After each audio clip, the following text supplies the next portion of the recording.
The episode opens with silence broken by the sound of a projector. Arisu sits in a white interview room facing a group of researchers. They ask him calmly about the meteor strike in Tokyo and the days that followed. He looks puzzled, struggling to recall details, only able to mutter that things feel like a dream he cannot fully grasp. Professor Ryuji Matsuyama, in his wheelchair, leans forward with sharp eyes and asks whether Arisu ever saw games, fireworks, or felt like he was inside another world. Arisu shakes his head, insisting he doesn't know what they are talking about. The professor thanks him, but we can sense his disappointment. It's clear he wants answers Arisu cannot give. Cut to Usagi in the same facility. She sits down for her interview and the tone shifts. Unlike Arisu, she hesitates, her voice trembling, admitting that sometimes she has dreams. Dreams of running, of death, of faces she feels she has known but cannot name. The researchers take notes quickly. Ryuji watches her carefully, then politely asks to speak with her again. She nods, though uneasily. When she leaves, we glimpse a different Ryuji in flashback.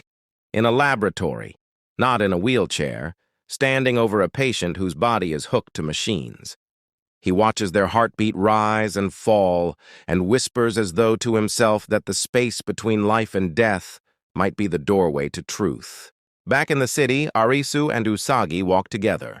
They are married now, living quietly, but she hides her nightmares from him. She smiles when he looks at her, but at night her dreams bring back images of her father's suicide, of flames, of the games.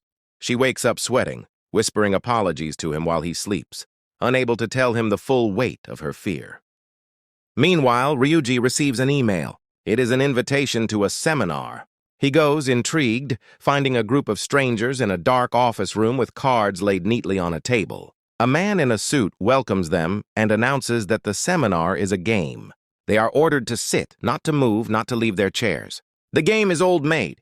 Pairs are discarded, cards are drawn, but whoever holds the joker at the end will die. The first player who cheats by standing is instantly electrocuted, his body convulsing, smoke rising. The room panics, yet the game continues, the suits watching coldly. One by one, the players draw cards, some sigh with relief, others curse their luck. At the final moment, Ryuji survives, holding no joker. The last unlucky man screams as electricity kills him. The suited figure reveals himself as Banda, smirking, telling Ryuji that he is now welcome to the Borderland. Elsewhere, Usagi feels drawn to a familiar place. She enters a hotel lobby that sends chills through her. She walks slowly past polished floors, seeing flashes, bodies sprawled in blood, people screaming, fire-consuming rooms. She touches a wall, remembering the witch hunt game, though she cannot name it. She whispers that she knows this place, but does not know why. Then Ryuji appears in his wheelchair, confronting her with quiet menace, saying he understands what she sees because he sees it too. The scene cuts away before we know more. Later, Arisu receives a phone call from Usagi. Her voice is faint, breaking as she apologizes to him. The line cuts. Arisu shouts her name into the phone, but only silence answers. He rushes to the police, desperate, reporting her missing. The police show him security footage of Usagi at the hotel, entering with Ryuji. They suggest maybe she left willingly, but Arisu refuses to believe it. They also reveal Ryuji has vanished. Arisu searches Ryuji's office and finds an SD card. On it is an interview with Usagi, filmed without Arisu's knowledge. In the video, she admits to nightmares of her father, to the pain of reliving his death over and over. She says she hides this from Arisu because she doesn't want to burden him. But then she says something chilling. That if the nightmares are the price of seeing her father again, she is willing to pay it.